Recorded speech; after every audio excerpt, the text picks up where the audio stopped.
Ola a todos e a todas. Hoxe imos repasar as funcións sintácticas que aparecen nunha oración. Para que exista unha oración, o que ten que haber é sempre un verbo. O verbo desempeña unha función sintáctica denominada predicado, é dicir, que os verbos que aparecen nas oracións son os predicados. Nesta primeira oración, as choivas inundaron os campos, inundaron sería o verbo, o que nos indica acción. Pois ben, este sería o predicado. Esta é a primeira función sintáctica e a máis importante, porque sin verbos non hai oracións. Despois da función predicado, debemos sempre buscar o suxeito. O suxeito, cal sería? Pois o suxeito é aquel que che responde sempre a pregunta de quen. E podes sustituílo por un pronome tónico do tipo eu, ti, el, etc. Pois ben, se nesta oración lle preguntamos ao verbo quen inundaron as choivas, vedes que automáticamente responde o suxeito. Un suxeito que podía ser sustituído por un pronome tónico do tipo elas inundaron os campos. Se aínda dubidades de cal é o suxeito, a comprobación máis importante é cambiarlle o número a iso que pensades que é suxeito, de tal xeito que ao cambiarlle ese número tamén muda o número do verbo. Por exemplo, a choiva inundou os campos.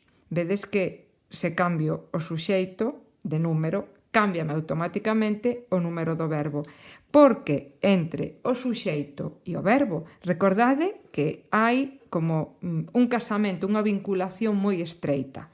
Entón, se un vai en singular, o outro vai en singular, e se un vai en plural, o outro vai en plural.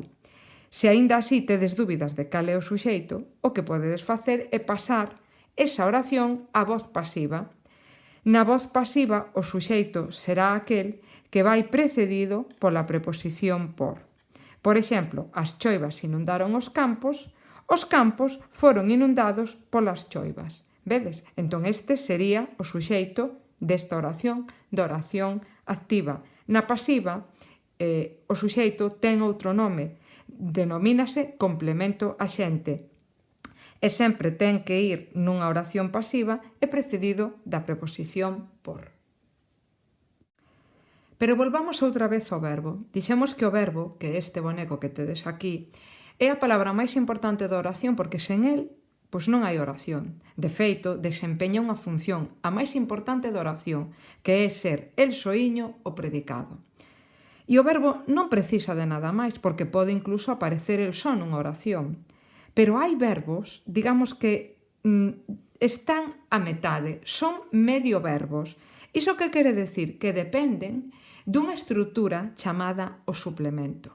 O suplemento é esa estrutura que vai suplementando o verbo e facendo que este se convirta entón nun verbo con significado pleno.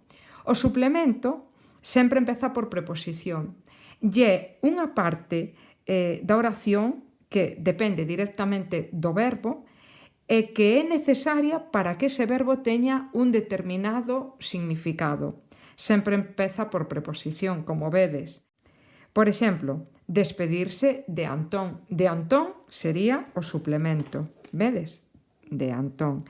Porque para ter o significado de despedirse de alguén, eu necesito meter esta preposición. Compartir con María. Este é un suplemento. Por qué? Porque cando eu quero indicar que comparto algo con outra persoa, sempre necesito meter a preposición con. Falar de política. Eu podo dicir falo moito e non teño suplemento, pero cando quero indicar que falo de algo en concreto, entón meto un suplemento formado pola preposición de, máis o que vai a continuación. Ou atoparse con. Neste caso, cando quero indicar que me atopei con algo, sempre necesito dun suplemento que comeza pola preposición con. O mesmo pasa con lembrarse de, co significado de recordar a alguén, recordar algo, pois sempre preciso ese suplemento que me vai empezar pola preposición de.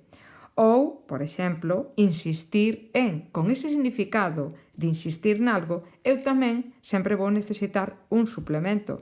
Por exemplo, insistir en ver a peli. Vedes que o suplemento sería en ver a peli.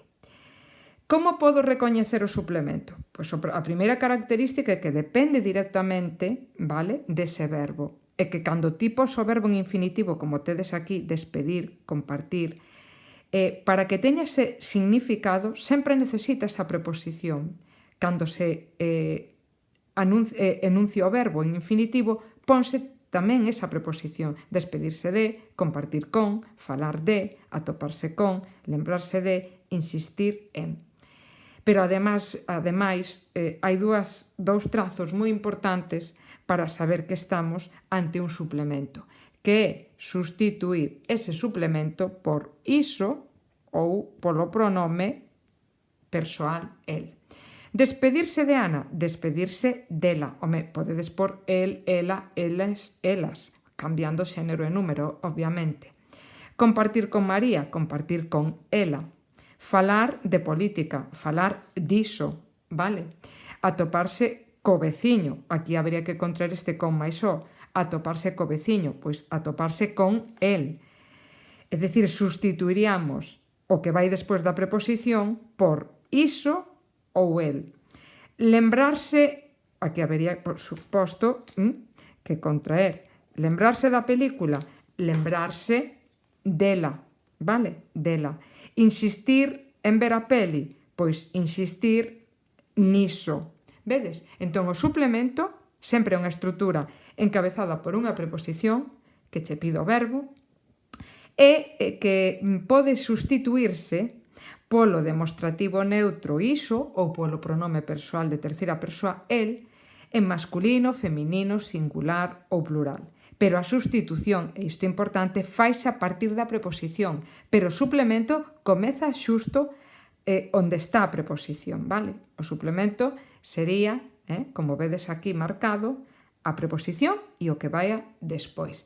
E entón esa é a única maneira de ter un verbo completo e non medio verbo.